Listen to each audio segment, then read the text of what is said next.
bumagsak ang presyo ng palay rito sa San Miguel, Bulacan, kung saan nabibili na lang daw ito sa 11.50 hanggang 12 pesos kada kilo. Yan daw ang presyo ng mga trader dito ayon sa ilang nakausap natin. Mababa yan kung ikukumpara sa mga nakaraan nila na nasa 18 at minsan nga raw ay umaabot pa ng 20 pesos. Sinubukan nilang lumapit o dumulog sa National Food Authority dahil ang NFA nabibili ang palay sa halagang 18 hanggang 24 pesos depende kung sariwa o tuyo.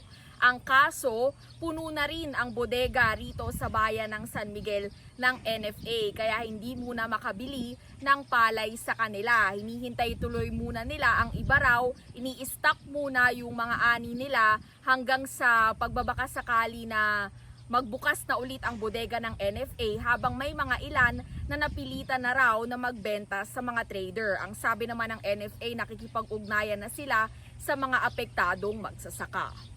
Yan ang Frontline ngayon, Caricator News 5.